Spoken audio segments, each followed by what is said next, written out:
Olá pessoal, tudo bem? Nessa aula eu vou tratar com vocês dos sinais interferentes que são... Olá pessoal, nessa aula eu vou tratar com vocês dos sinais interferentes. Esses sinais interferentes eles devem ser levados em consideração quando se fala em fontes chaveadas, tá certo? E em fontes de alimentação, porque esses sinais interferentes são sinais que tanto podem vir provenientes da rede para a fonte chaveada, como sair da fonte chaveada para a rede. Então vamos entender bem um pouco, vamos entender esses sinais interferentes e os circuitos associados para eliminar esses sinais. Bem, quando falamos de sinais interferentes, estamos falando do ruído elétrico, tá certo? O elétrico noise, que é qualquer sinal não desejado presente em um circuito, tá? Bom, esse sinal presente em um circuito, ele tem algumas implicações, né? Que estão relacionadas à performance, o desempenho do instrumento, né? Ou o desempenho do equipamento, tá? Esse desempenho tem a ver com o seu funcionamento. Por exemplo, a televisão, né, com a presença de sinais interferentes, ela começa a não apresentar as imagens de maneira desejada. Tá? Um equipamento com um split, um ar-condicionado, o sistema começa a deixar de funcionar e o controle não vai conseguir resolver os problemas como se deve. Tá? E sinais podem vir, no caso de sistema de refrigeração, pode vir a danificar parte do circuito e aí gerar avarias nos dispositivos eletrônicos. Quanto ao canal de transmissão, que é uma outra forma de estar captando sinais interferentes, tá certo? O ruído elétrico, ele degrada o canal, tá certo? Veja só que um liquidificador ligado, né, onde tem bobinas, tal, enrolamentos, ele gera sinais eletromagnéticos que, né, vão se propagar, né, no canal de transmissão, no caso aí de uma televisão, e vai chegar até a televisão. Ou seja, um circuito chaveado que que é comum em fontes chaveadas, né, vão gerar sinais que acabam contaminando o canal de transmissão. Esse canal de transmissão pode ser o ar, tá certo? Mas pode ser também por condução, tá? O fio, ou o cabo de conexão. E veja só, o liquidificador, ele tanto interfere na televisão, gerando ondas eletromagnéticas, interferindo aqui, utilizando o canal ar aqui, como também interfere aqui, ó, pelo alimentação. Esse sinal se propaga pela alimentação e chega até a televisão, tá certo? Interferindo aqui, degradando aqui a imagem, tá certo? Bem, então o ruído elétrico é indesejado, né? Tanto para o equipamento, como o canal de transmissão, seja o ar, seja a rede, como para um sistema, né? Um sistema mais complexo, em que você tem ali tipo um ar-condicionado, um sistema de controle, vários equipamentos interligados, tá? Então, o ruído elétrico é indesejado no sistema, tá bom? Bem, e para, né, digamos assim, resolver o problema do ruído, nós nos deparamos com quem? Com os filtros elétricos, tá certo? Os filtros elétricos são circuitos usados para restringir a passagem de sinais elétricos em faixa de frequência desejada. Tá? Então você constrói filtros. Para quê? Para que tanto os sinais indesejados provenientes de frequência de rádio, sinais interferentes da rede, tá? Tipo de descarga atmosférica, chaveamentos, não contaminem o meu circuito. E também utilizo os filtros para filtrar quem? Todos aqueles ruídos aqui, ó. O próprio circuito, ele gera ruídos que podem ir para onde? Lá na rede, né? Onde vai acabar interferindo em outros equipamentos. Então o elemento filtro aqui, ele é muito importante. Para quê? Para que o circuito possa funcionar de maneira correta, tá certo? Então temos que estar atento no circuito. Então, e esse filtro, que é muito importante para este circuito, ele é o quê? Ele é formado por um conjunto de componentes eletrônicos, né, que vamos discutir agora, tá certo? Bem, vou falar aqui com vocês do ruído de interferência, tá? Que também é chamado de EMI, tá? Que é o Electromagnetic Interference, tá? Então, interferências eletromagnéticas. Veja só, essas interferências, né, eletromagnéticas, elas são provenientes do ambiente externo ao circuito, tá certo? Olha só, eu tenho aqui meu circuito, né, que vamos supor minha fonte chaveada, né? Desculpe, eu tenho aqui meu circuito, tá? E esse circuito pode ser de um equipamento, tá bom? E próximo desse circuito está ligado uma fonte chaveada. Bem, essa fonte chaveada, se ela não tiver filtro, o que é que acontece? Ela vai começar a poluir, né, enviar sinais interferentes e o que? Alterar as características do meu circuito, degradar o sinal do meu circuito. Então essa fonte chaveada, ela pode muito bem, tá, vir a danificar o meu circuito, tá? Uma descarga atmosférica externa ao meu circuito, ela pode também vir e danificar o funcionamento do meu circuito. Bobinas, chaveamentos podem vir danificar o meu circuito. Ondas de rádio, ondas eletromagnéticas podem vir a danificar o meu circuito, ou seja, são interferências provenientes do ambiente externo ao circuito. Então tudo isso aqui, ó, é externo ao circuito, tá? Então imagina aqui que eu tenho um circuito e aqui tem uma fonte chaveada que está mandando ruído para o circuito, tá? Bem, então, quais são os fenômenos que interferem nesse circuito? São fenômenos naturais, né? Uma descarga, né? Descarga atmosférica, acoplada ou está relacionado com o acoplamento de outros equipamentos elétricos na sua vizinhança, como por exemplo computadores, fontes chaveadas, aquecedores com SCR, né? Transmissores de sinais de rádio, relés e outros. Então, esses elementos, essas ondas interferentes que chegam ao meu circuito, são chamados de ruído de interferência ou ruídos EMI, ou EMI, tá certo? Electromagnetic Interference, tá? Bem, o tipo mais comum de ruído e prejudicial aos sistemas são sistemas de aquisição de dados, sistemas de medição, ou seja, como esses elementos, fonte chaveada, antenas transmissoras de radiofrequência, relés, chaves abrindo e fechando e descargas, os equipamentos que sofrem mais efeito são os sistemas de aquisição de dados, tá? E sistemas de edição. Por quê? Porque eles medem baixas amplitudes e esses sinais interferentes acabam interferindo nesses sinais de baixa amplitude. Bom, a forma de ruído que pode ser influenciada pelas escolhas de cabeamento, ou seja, esses ruídos, né? As fontes EMI, tá? Os ruídos de interferência, são a forma de ruído que pode, né, ser mais influenciada pela escolha de cabeamento ou blindagem. Então, quando você for escolher o cabeamento, os cabos, a blindagem dos seus cabos, você sempre está pensando aqui em quem? Nos ruídos EMI, tá? Por ruídos de interferência eletromagnética, tá? Por quê? Porque você precisa de estar atento a esses elementos, cabos e a blindagem desses cabos, para que você evite esse ruído. Por quê? Porque, veja só, esse circuito pode estar recebendo diferentes fontes de ruído aqui e pode vir a se danificar, tá? Bem, então olha só para esse circuito. Então esse circuito aqui, ele tem aqui um chassi, né, onde ele está preso aqui, tá? E esse ruído pode fluir aqui, né, gerado aqui, pode ir para o chassi que está preso ao aterramento, que vai acabar interferindo nesse circuito.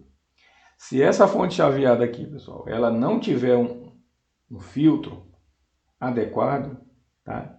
Essa fonte chaveada vai interferir nesse circuito. E aí é que está. Precisamos de construir circuitos com filtros, tá? Para quê? Para que, por exemplo, o filtro, né, que essa fonte chaveada terá não interferirá no meu circuito eletrônico. Por quê? Porque todo o sinal de ruído produzido por essa fonte chaveada será atenuada por esse filtro, ao ponto de não interferir no meu circuito eletrônico. E vou ter também que ter proteções aqui contra descargas atmosféricas, vou ter também proteções contra esse chaveamento. Então esse circuito tem que ter proteções e ele tem que se adequar, porque senão você construir um circuito que não se adequa ao ambiente, ele pode ali não funcionar. Então vai ser um circuito com defeito, problemático. Então a indústria tem que produzir circuitos capacitados a superar os ruídos de interferência, certo? Que são ruídos indesejados. Tá? Bom, então é o seguinte, precisamos de entender alguns conceitos sobre os conceitos básicos sobre sinais interferentes. Tá? O primeiro é a imunidade eletromagnética. O que é imunidade? Né? Lembra-se que imunidade é você estar protegido, né? Então, imunidade é o nível máximo de perturbação eletromagnética que pode ser tolerada por um sistema. Ou seja, eu tenho um sistema, eu tenho um circuito elétrico que suporta um certo nível de ruído, né? Então, esse meu circuito, ele tem imunidade eletromagnética. Bom, outro termo que aparece é a interferência eletromagnética que nós estávamos falando. O que é essa interferência? É o processo no qual a energia eletromagnética é acoplada entre dispositivos eletrônicos de forma irradiada ou conduzida de maneira involuntária. Ou seja, essa interferência eletromagnética são os sinais que chegam aos circuitos eletrônicos acoplados. Esse sinal pode ser de forma irradiada ou conduzida. Veja só, o ruído que chega aqui, vamos voltar aqui, o ruído que chega aqui nessa televisão pode ser irradiado pelo esse chaveamento, pelo ar, e pode ser conduzido aqui pelo cabo, tá bom? Então, o ruído pode ser irradiado ou conduzido. Então, essas interferências eletromagnéticas chegam até o meu circuito dessa forma. O que é o ruído conduzido? São os ruídos que chegam ao circuito em forma de correntes espúrias, via o meio físico, né? Os fios, cabos, aterramento e rede elétrica, né? Aqui, ó. Fios, né? Tá chegando aqui por meio de fios, né? E que é o ruído irradiado? É o ruído transmitido via ondas eletromagnéticas e não necessita um meio de físico de condução e acabam por ser induzidos no circuito, né? O que os ruídos, né? Então os ruídos chegam aqui por o ar, né? Acabam induzindo outros ruídos aqui nesse circuito, tá? Então os nossos ruídos, né? Tem um tipo de conduzido e o ruído irradiado, tá bom? Prestem atenção. E o que vem a ser a compatibilidade eletromagnética? Temos aqui a abreviatura EMC, Electromagnetic Compatibility. Bem, a compatibilidade eletromagnética, como está escrito no conceito, capacidade de um equipamento funcionar num determinado ambiente eletromagnético, ou seja, um ambiente que está sujeito a ondas eletromagnéticas. E ele funciona de que forma? De forma correta e esperada. E, além disso, sem interferir ou perturbar os equipamentos próximos a ele. Ou seja, ele funciona de maneira adequada e ele não perturba os equipamentos próximos a ele. Ou sem ser perturbado por esses outros equipamentos. Ou seja, ele não perturba e nem é perturbado por esses equipamentos, tá? Então nós dizemos que esse equipamento ele tem compatibilidade eletromagnética, tá? Um outro conceito que vai nesse mesmo sentido é a susceptibilidade eletromagnética. Esse conceito se preocupa mais um equipamento ser imune às emissões externas, que quando inserido naquele meio, ele não vai sofrer com possíveis radiações presentes ali, ok? Ou possíveis ruídos eletromagnéticos que venham interferir no funcionamento dele, funcionamento de maneira correta. Bem, eu falei para vocês que as fontes chaveadas, existe um conjunto de normas que rege as fontes chaveadas, principalmente no que se refere a ruídos. Por quê? Porque as fontes chaveadas são fontes de ruídos, tá? Então, são fontes de ruído que pode vir a provocar interferências, tá? na rede interna de um cliente, na rede interna de uma empresa. Então, as normas vêm para estabelecer até quanto de ruído uma fonte chaveada pode permitir que atravesse seus circuitos e chegue à rede elétrica, tá certo? E para definir esses níveis de ruído, foram criadas normas, tá? E assim, a norma aponta, tipo, quanto ao nível de ruído, e aqui temos amplitude de quase pico e valor médio, tá? Esse vermelho aqui pontilhado aqui é o quase pico desse ruído em dB microvolts, tá? Isso aqui é uma forma de você medir essa amplitude, tá bom? E aqui em dB microvolts abaixo aqui no valor médio, tá certo?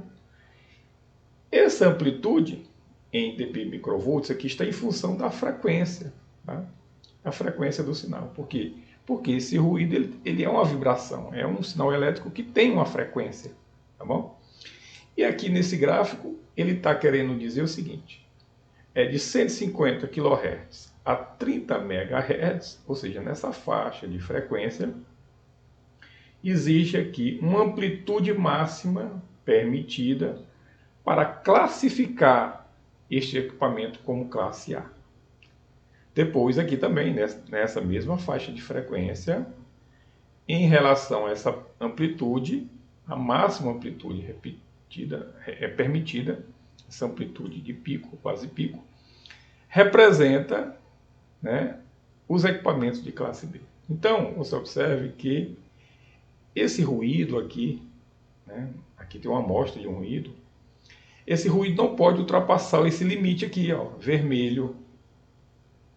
Porque se ultrapassar esse limite vermelho, ela não vai ser uma classe B. Aqui, se ela ultrapassar esse limite vermelho, nesse gráfico, ela não vai ser uma classe A. Então ela tem que ficar abaixo desse ponto. Tá? Se você observar aqui, ó, observe que esses ruídos aqui estão acima.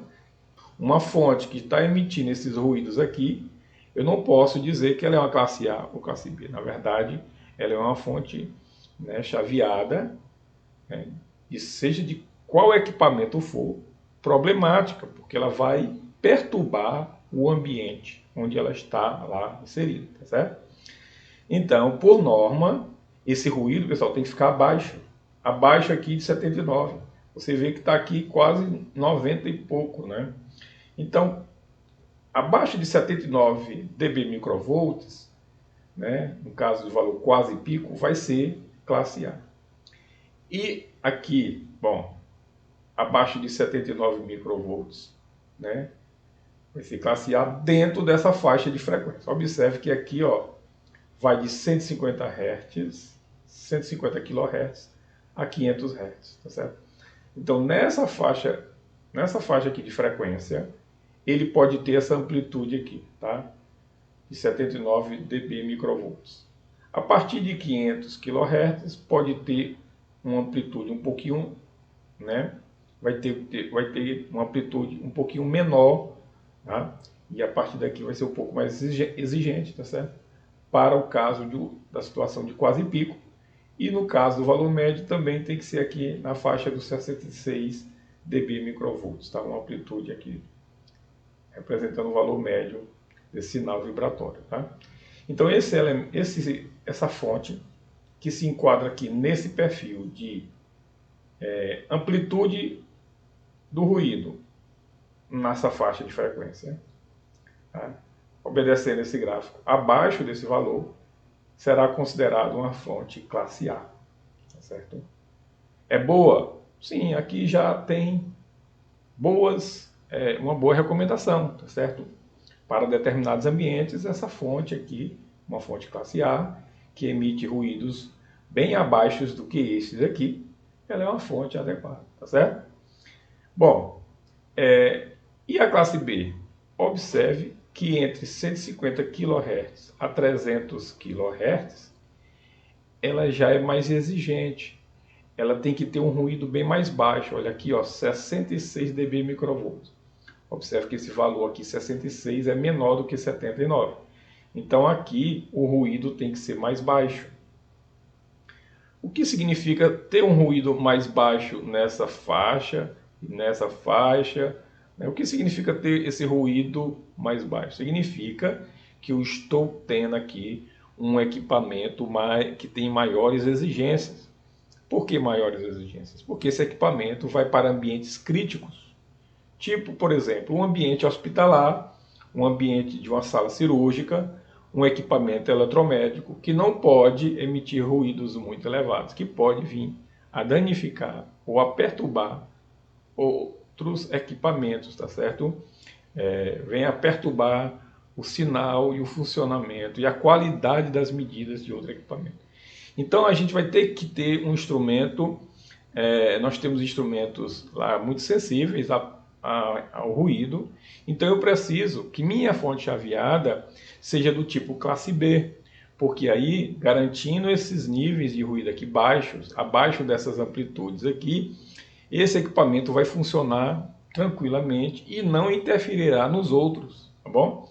Então, classe A e classe B é uma forma de você, das empresas estarem produzindo suas fontes chaveadas e garantindo que essas fontes chaveadas não irão perturbar o meio onde elas estão inseridas, que podem vir a provocar danos ou perigos ou alterações de valores, no caso de quando você trabalha em um ambiente crítico, onde pequenas amplitudes são importantes naquele sinal, então tem que ficar muito atento à amplitude dos ruídos, tá?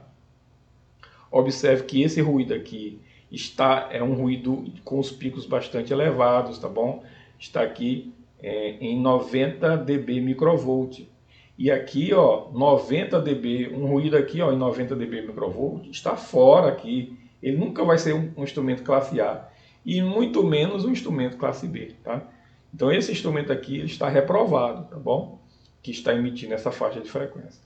Então esse instrumento aqui que está emitindo esse sinal de ruído aqui em verde, ele está aprovado, ele é um instrumento classe B, ele pode ser inserido em um ambiente eletromédico, tá certo? Em um hospital, em uma clínica, em uma sala cirúrgica, tá certo? Que ele não irá prejudicar os outros equipamentos.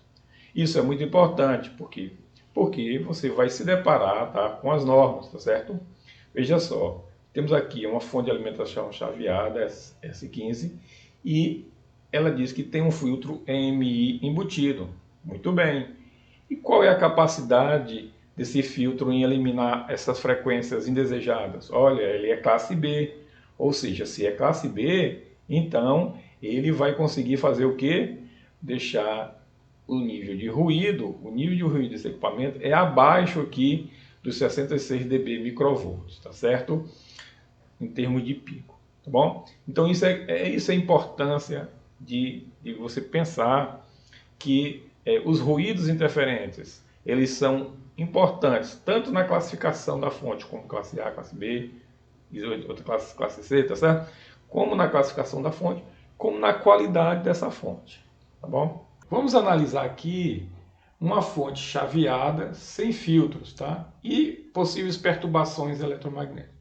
Então eu tenho aqui minha fonte chaveada, ela está aqui gerando 12,5 volts. Então eu tenho aqui uma PWM, uma modulação PWM, tá? Aqui em 40 kHz. Essa fonte chaveada está gerando essa tensão e também está produzindo aqui ruídos, tá? Bem, neste caso aqui, tá? Esse circuito aqui não tem a proteção contra sinais eletromagnéticos, sinais eletromagnéticos interferentes. O que é que acontece? Acontece que toda essa faixa de frequência, olha só, com amplitude acima de 80, vamos dizer aqui que está em 90, 95, quase 100, vai para onde? Vai para a rede elétrica, tá certo? Não é desejado, na verdade não é permitido isso por norma, que um ruído de altas frequências chegue aqui, ó, na sua rede de alimentação e vai interferir em outros equipamentos que estão também conectados a essa rede, certo? Então essa faixa aqui de frequência, com esses picos aqui, você vê que está bem abaixo está acima dessa linha vermelha aqui,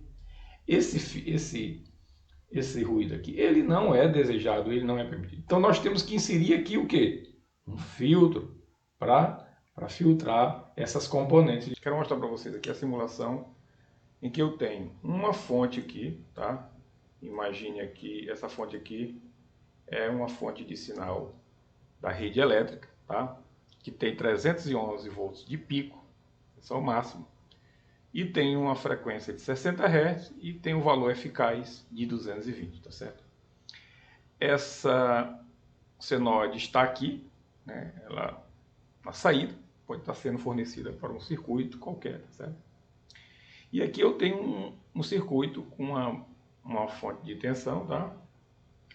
E uma chave aberta. Você observe que nesse circuito, essa senoide aqui na saída, tá? Está limpa, é uma senoide pura, tá? Na frequência de 60 Hz, com 311 de pico. Bom, mas o que é que acontece se eu começo a ter um chaveamento aqui deste sinal que se soma a essa senoide, tá? O que vai acontecer com esse sinal? Vamos observar, né, a partir dessa simulação, o que é que acontece com esse sinal limpo de uma onda quando eu tenho um chaveamento, tá certo? Então, observe que quando eu começo a ter um chaveamento, eu começo a ter um ruído, né? Começo a deformar a minha forma de onda senoidal. E com isso, eu estou degradando aqui a qualidade dessa forma de onda, tá certo? Então, é por isso que circuitos chaveados são circuitos muito propícios à criação desses ruídos, e esses ruídos são indesejados. Então, nós precisamos de incluir filtros em projetos de fonte chaveada que possam estar eliminando esse ruído, né? Que de acordo com a frequência, veja só, à medida que eu vou aumentando a frequência, eu consigo degradar ainda mais esse sinal, tá certo? Eu vou somando picos a ele e esse sinal cada vez mais fica disforme, né? Então daqui, pessoal, é a importância de termos filtros para eliminar essas componentes indesejadas que podem estar saindo aí da sua fonte chaveada e indo para a rede, né, interna da sua residência, da sua empresa, gerando outras interferências, tá certo? Então vamos entender melhor essa questão. Temos aqui, né, nesse caso, uma situação em que a minha fonte chaveada está o quê? Produzindo um ruído, um sinal indesejado, indo aqui em direção à minha fonte de alimentação, tá certo? Este sinal é indesejado e as recomendações, as normas, apontam que fontes chaveadas com esse potencial de poluir, digamos assim, a rede elétrica não são desejadas, tá bom? Bom, qual é a solução? A solução é inserir aqui um filtro, tá?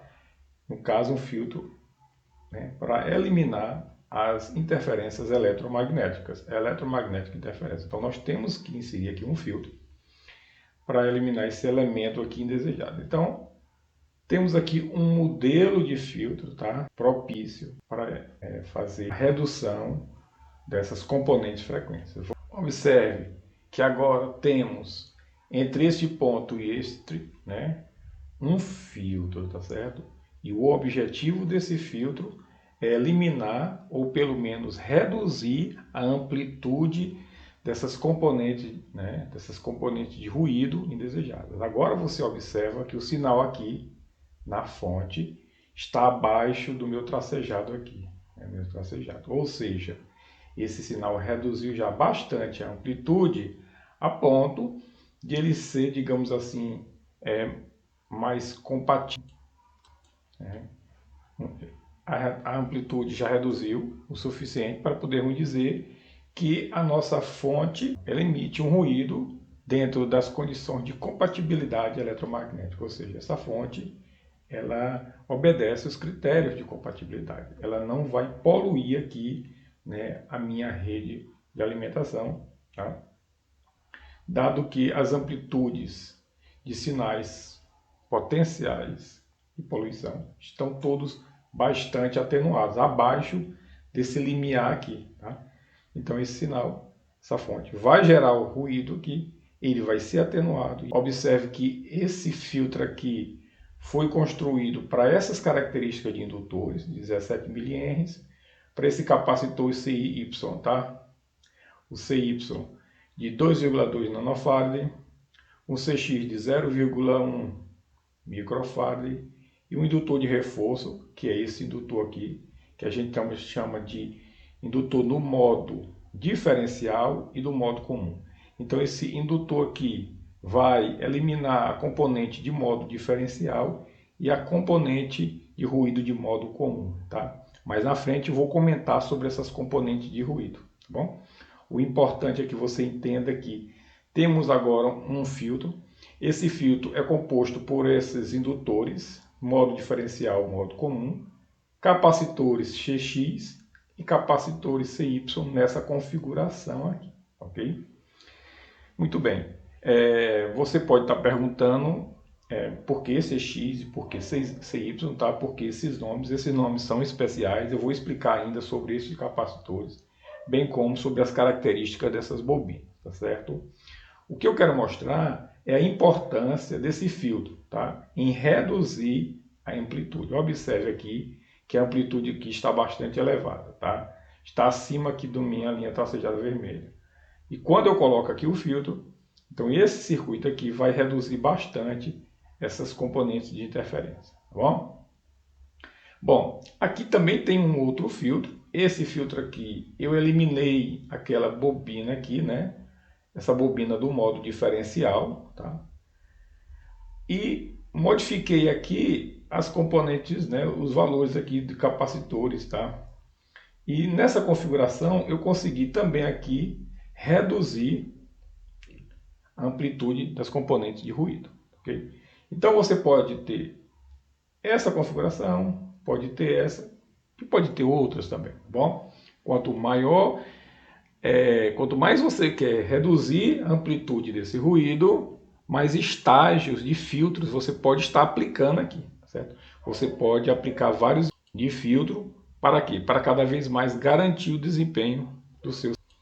Observe que esse elemento a mais aqui na minha fonte chaveada torna-a mais cara, né? Então esse circuito aqui antes, que vai fazer todo o papel para a produção de 12,5 volts, tá? Ele tem que agora ter esse circuitinho que vai ter um custo a mais.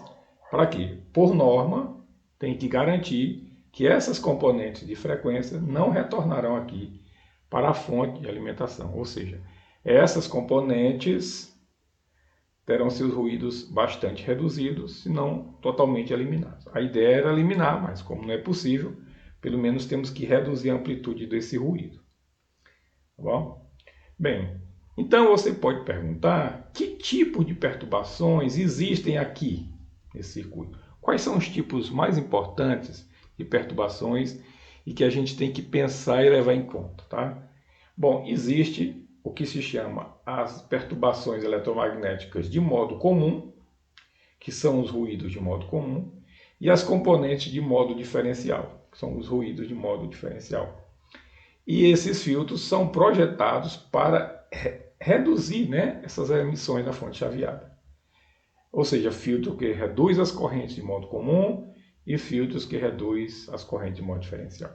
Observe aqui que você tem suas bobinas aqui do modo diferencial e do modo comum, tá? E dependendo de como você queira eliminar, você pode aqui, né, no caso aqui você vê que aqui só tem as bobinas de modo comum, mas que ela também consegue, né, já ter um bom resultado, né, nas componentes do modo diferencial. Você vê que eu tenho um bom resultado aqui na saída do meu desse sinal. Então tem uma boa atenuação com um circuito um pouco mais simples, tá certo? Bom, então vamos entender o que são essas correntes de modo comum e o que são essas correntes de modo diferencial, tá? Observe que aqui é a minha fonte de ruído. Faz circular tanto aqui pelo condutor da alimentação, né, por onde está fluindo aqui os dados, os sinais, né, como ele também flui aqui, ó, pelo GND, tá certo? E acaba também, né, por meio retornando para o GND por meio de, né, capacitâncias parasitas e ó, e faz aqui o ciclo, tá certo? Circulando aqui pelo meu circuito. observe que essa fonte, né, de ruído acaba aqui interferindo no meu circuito, que a gente chama de ruído de modo comum, ou seja, está passando tanto por um lado do condutor como pelo outro e no mesmo sentido, tá certo? Estão indo aqui de um ponto, né, tanto pelo ponto A pelo ponto B, tá certo? Bom, esse tipo de comportamento a gente chama de o ruído de modo comum, tá? Observe que ele está indo, né, deste ponto até o circuito e a referência, né, ou pelo meu GND até o circuito. Então, esse tipo de configuração, né, esse tipo de ruído que vai tanto pelo condutor como pelo outro para o mesmo circuito, a gente chama de ruído de modo comum, tá? Ou assimétrico. Existe o ruído em modo diferencial ou simétrico, né? Que são os sinais que circulam em um sentido pelas linhas de sinais dados à alimentação e na direção oposta na linha de retorno, GND, né? E nessa outra esquematização, vemos que o ruído agora flui em direções opostas, tá? Então aqui eu tenho a fonte de ruído e ela está fluindo dessa forma, né? Ó. Aqui, nesse condutor da alimentação, da esquerda para a direita e aqui da direita para a esquerda. Esse tipo de ruído que circula dessa forma a gente chama de ruído modo diferencial, tá bom? Muito bem. Então temos dois tipos de ruído importantes. Um que circula no mesmo sentido e o outro que circula aqui de maneira circular, tá certo? Aqui no sentido oposto, ó, que vai da esquerda para a direita, aqui da direita para a esquerda. E aqui todos os dois estão indo no mesmo sentido, da esquerda para a direita, tá bom? Muito bem. Então nós precisamos agora de filtrar essas componentes de ruído, tá? E como é que a gente filtra? A gente filtra usando as nossas bobinas de choque, né, aplicadas, né, na configuração de filtros de modo comum. Então, quando eu quero configurar aqui, né, minhas bobinas, quero inserir bobinas aqui no meu circuito, para eliminar as componentes de modo comum, eu tenho que observar alguns detalhes. Então, para entender como essa bobina, né, elimina esse ruído de modo comum, devemos retornar e lembrar de como é que funciona aqui os indutores, né? Lembrem que os indutores se opõem à variação de corrente, né? Bom, se os indutores se opõem à variação de corrente, então vai haver uma corrente passando aqui da esquerda para a direita e a mesma corrente passando aqui da esquerda para a direita nesse outro indutor. Bom, o campo gerado, tanto por este indutor de baixo quanto por este indutor de cima, eles vão se somar. Então essa bobina aqui, elas estão enroladas, né, de forma que quando a corrente circula por uma e a outra circula pela outra, vai fazer aqui um somatório de campo magnético. E esse somatório, né, vai fazer o quê? Vai aumentar ainda mais essa oposição a essa variação de corrente. Então, se antes, né, se tivesse uma bobina só, tinha uma oposição. Agora, tendo duas bobinas, uma em cima e embaixo, então eu vou aumentar essa oposição à variação dessa corrente indesejada, né, que está passando de modo comum, tanto em cima como embaixo. Então, são duas componentes comuns que vão estar se somando e aumentando, digamos assim, a impedância de passagem dessa corrente. Ou seja, à medida que eu dificulto essa passagem dessa corrente, eu estou também eliminando esse sinal, tá certo?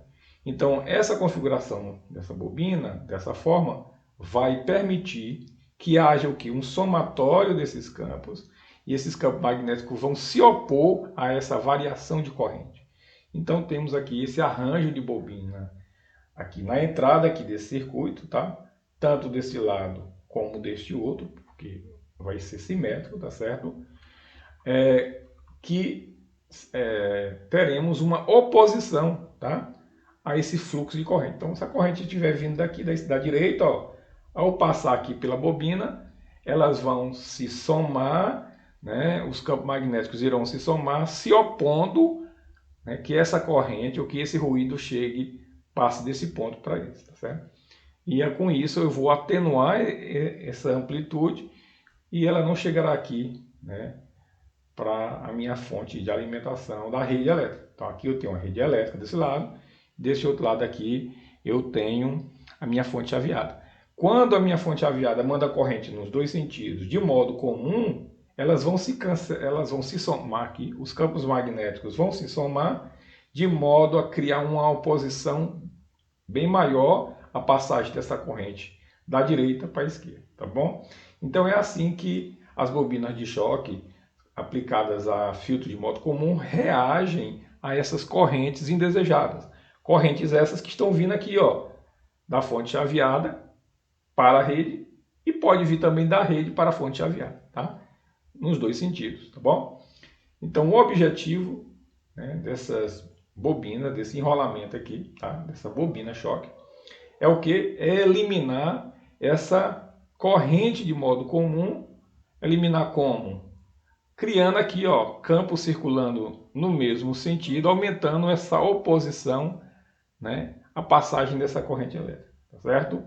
Então, o efeito, né, desse campo magnético gerado por essa bobina de cima e o campo magnético gerado pela bobina de baixo vão se somar, se opondo ainda mais à passagem dessa corrente, tá certo? É assim que é o princípio dos filtros de modo comum. Tá?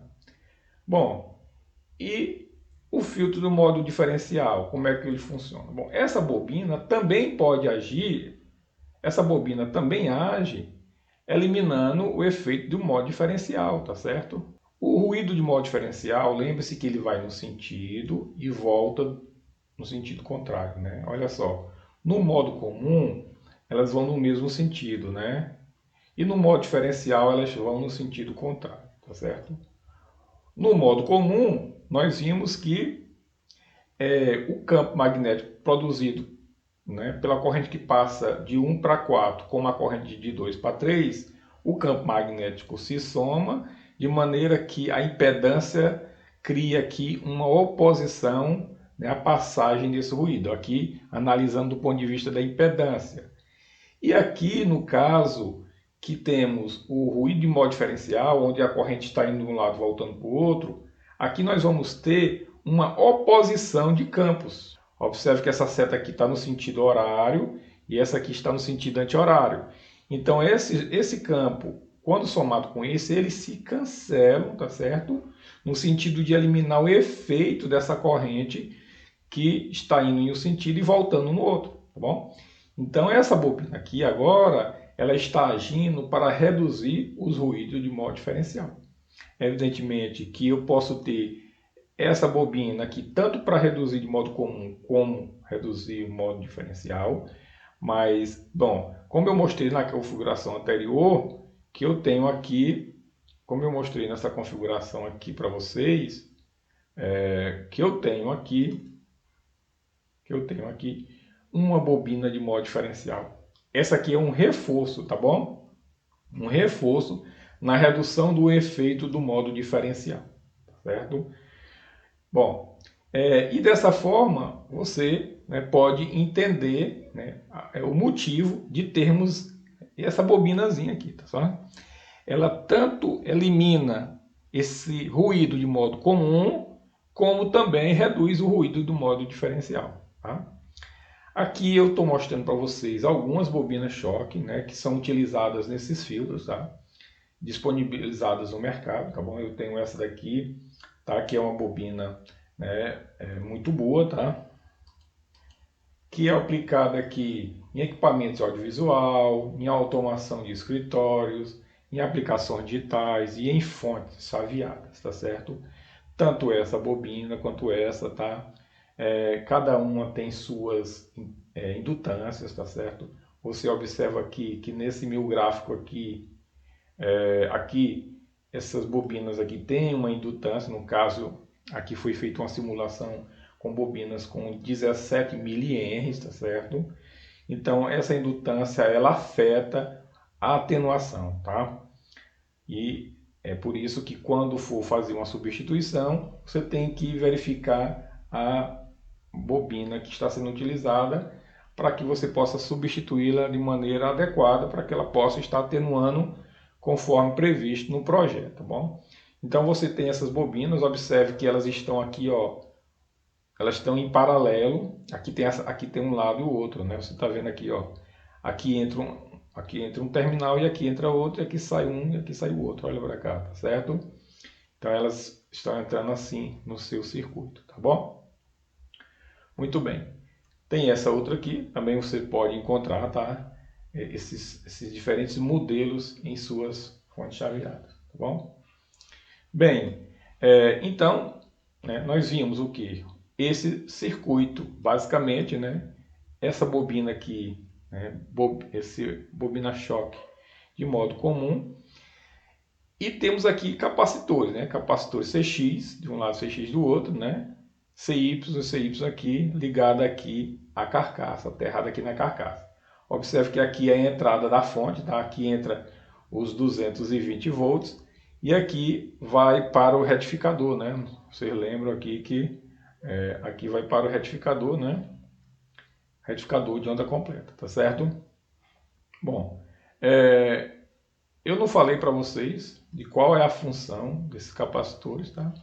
E por que CX e CY? Bom, CX e CY quer dizer que esses capacitores não são qualquer capacitores, são capacitores especiais, capacitores projetados para ser inseridos nesse tipo de fio, tá?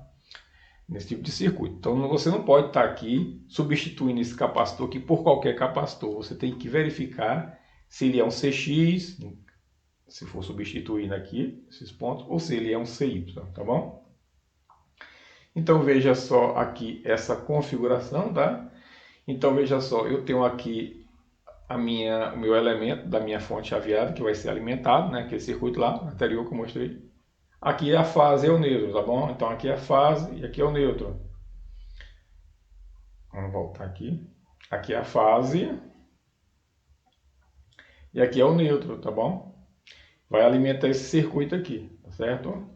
Então essa caixa preta aqui é o meu circuito, tá? Aqui tem o meu retificador e minha fonte e os circuitos da minha fonte chaveada. E eu tenho aqui esse filtro, tá? E você está se perguntando aqui qual é a função desse CX, CY, tá bom? Bom, esses capacitores, como eu falei, usados nessas aplicações não podem ser capacitores de uso comum, ou seja, são capacitores especiais. Construtivamente, esses componentes devem possuir características elétricas diferentes no que se refere à segurança de sua aplicação. Veja só a seguinte situação. Aqui de um lado eu tenho uma fase e do outro eu tenho um neutro. Agora imagine se esse capacitor ele entrar em curto-circuito. O que acontece? Um capacitor normal ele entraria em curto-circuito e eu estaria colocando a fase em contato com o neutro. Haveria uma corrente muito alta, tá? Se tivesse um disjuntor, ia disparar o disjuntor. Se não tiver disjuntor, pode queimar alguma coisa no circuito, né? Então esse capacitor aqui, ele não pode ser um capacitor normal, porque ele não pode permitir que se ele se danificar, então o capacitor C1, se o capacitor C1 se danificar, ele não pode permitir que a fase entre em contato com o neutro. Então, é por isso que esses capacitores são especiais, porque ele, ao queimar, ao se danificar, não vai fazer esse curto, tá? Então, o curto-circuito fase neutro resultará em altas correntes e danos aos equipamentos, né? Então, o meu capacitor aqui tem que ser o quê? CX. Por quê? Porque ao entrar em curto, ou quando esse capacitor tiver algum problema, não vai haver o curto, tá certo? Então, temos que usar capacitores especiais. Por quê? Porque ao danificar esse capacitor, ele não entrará em curto, e não entrando em curto, não fará com que a fonte e o neutro se encontrem, tá bom? Muito bem. Bom, outra situação é o capacitor C2, tá certo? C2 e o C3. Veja só. Esse ponto aqui é o chassi aqui do seu equipamento, tá? Vamos imaginar aí um ar-condicionado, um chassi aí metálico, a parte metálica. Imagine que aqui está a fase e esse capacitor entrou em curto e você aqui toca no seu equipamento lá que vai acontecer? A fase está na minha referência, né? O que acontece? Ó, a pessoa tocar, né? Capacitor deu um curto, a pessoa tocou, levou um choque. Então esse capacitor C2 aqui não pode ser qualquer capacitor. Ele tem que ser um capacitor do tipo CY, tá certo? Por quê? Porque os capacitores CY, ao se danificarem, não permitirão que a fase vá fazer contato aqui com o chassi, tá? Vá fechar um curto aqui com o chassi. Então, bom, é por isso que lá na placa você não pode estar substituindo qualquer capacitor, tá? Se você for substituir, você tem que procurar a especificação aqui do capacitor, tá? CY, tá bom? Muito bem. Nos capacitores de classe X e Y possuem características de se auto-isolar após uma falha no dielétrico, ou seja, eles se auto-isolam. Ao se auto-isolar, o que acontece? A fase não vai entrar em contato aqui com o chassi, tá? Ou a fase aqui não vai entrar em contato com o neutro. Porque se a fase entrar em contato com o neutro, vai dar aqui um curto-circuito, vai gerar fogo, vai gerar problema. Então, eu tenho que ter um capacitor especial, certo? Então, capacitores da classe X e Y possuem a característica de se auto-isolar após uma falha no dielétrico. Bom, então, como esses capacitores são capacitores especiais, eles têm que possuir o quê? Características especiais. Que características especiais são essas? É uma fina camada de material isolante, né, aplicada a esses capacitores. Essa camada isolante, o que acontece com ela? Quando o capacitor recebe um transiente, um surto, uma sobretensão acima das especificações, o que acontece? Esse material isolante ele funde-se e isola os elementos, né? E separa, não deixa esse encontrar em contato com esse. Há uma separação aqui, né, desse terminal com esse.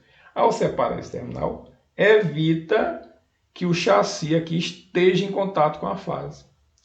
É importante eu ter esse capacitor C2 e C3, sim, ele faz parte do filtro EMI. Porém, eu não posso colocar qualquer capacitor aqui, porque se esse capacitor vier danificar, ele pode provocar um acidente de um choque elétrico. Então eu tenho que inserir aqui, nesse meu filtro, um capacitor adequado, tá certo? Um capacitor que ao, né, receber o que? Sobretensão, surtos, ele não venha a pôr em risco a vida, né, de quem está operando aquele equipamento, ou mesmo do usuário do equipamento.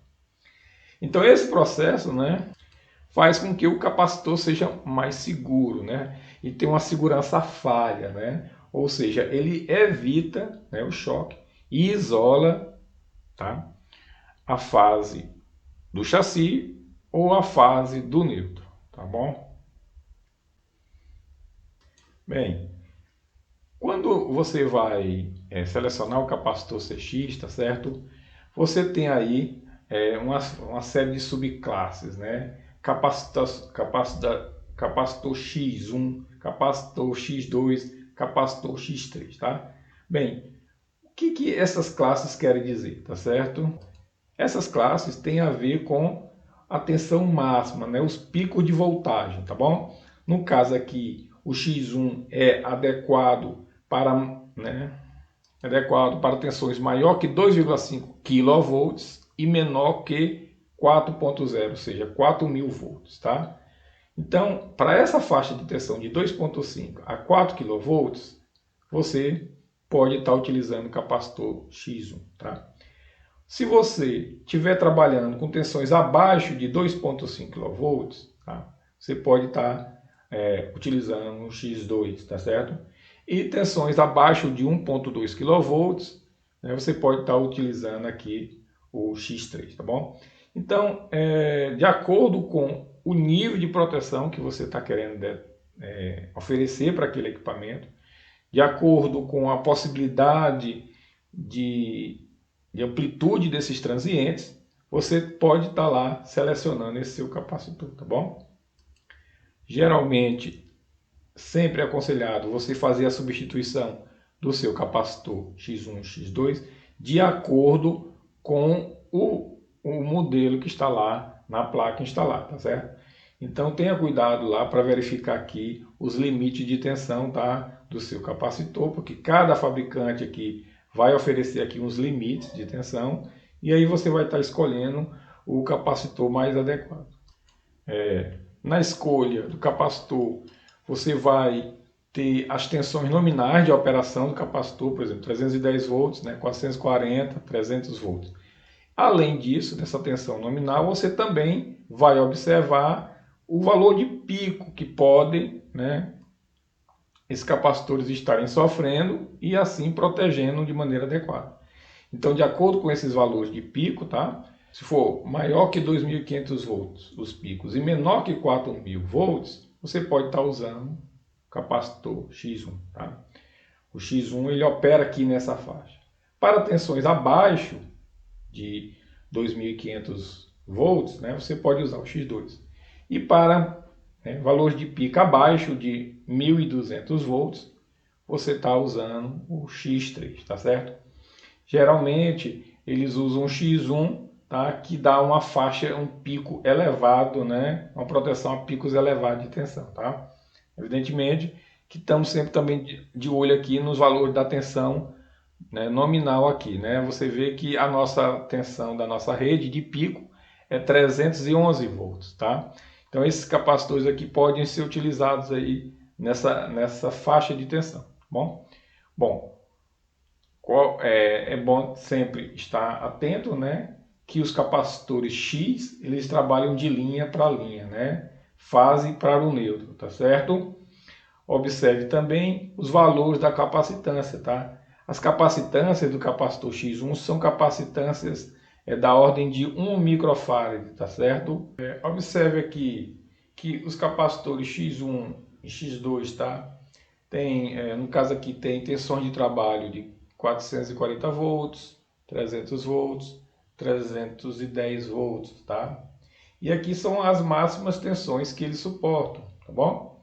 Observe que os capacitores da classe X são capacitâncias elevadas aqui em relação ao Y, tá? Observe que aqui é 1 microfarad, tá? Então, da ordem de 1 microfarad. Enquanto os capacitores Y, né, são capacitores aplicados entre linhas de entrada da rede elétrica e o terra, o chassi, tá? Esses são capacitores que vão de 8.000 a 5.000 volts, tá? E são baixas capacitâncias, olha, eles são da ordem de picofarad, tá? Da classe Y.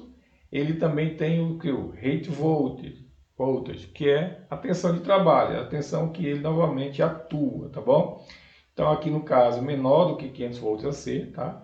Suportando até o quanto? 8 kV, ou seja, 8.000 volts para o Y1 e 5.000 volts para o Y2. Então se você está ali, você tem garantias que a tensão não vai se elevar muito, né? Então chegando até 5.000 volts você pode estar usando o Y2, mas se a tensão está se elevando demais, você vai ter que usar aqui o Y1, tá? Essa tensão de pico, tá? Então aqui tem a máxima tensão, tá? Que ele suporta, aqui tem, né? E aqui tem a tensão de trabalho, tensão nominal desse capacitor. Bom, por que eles suportam tensões tão elevadas? Porque são um capacitor de proteção, então eles têm que ter a capacidade de suportar essas tensões e ao mesmo tempo garantir a capacitância para o funcionamento dos filtros, tá certo? Então o capacitor tem que suportar essas tensões elevadas, tem que fazer a proteção, ou seja, tem que evitar com que, no caso do Y, que a tensão entre em contato com o chassi e dê um curto-circuito no operador, no usuário, no caso do Y. E no caso do X, ele tem que suportar tensões elevadas que venham aqui provenientes de picos da fase. Por quê? Porque caso tenha uma tensão elevada, pode o quê? Bom, ele tem que suportar tensões elevadas e ao mesmo tempo, caso venha a se danificar, ele não faça o quê? O curto-circuito com a fase neutra, tá certo? Ele tanto não vai permitir que a fase entre em contato com o neutro e também não vai permitir que a fase faça contato com o chassi. E com isso, esses capacitores dão garantias que eu vou ter aqui uma segurança, tanto para o usuário como para quem faz a operação, a manutenção, tá? Mas de onde vem essa segurança e como posso garantir que esse capacitor vai funcionar corretamente? Bom, se você for ver aqui nesse capacitor, você vê um bocado de símbolos, né? Um bocado de, vamos supor, de marcas, de carimbos, de selos, tá? Vários selos aqui indicando, né?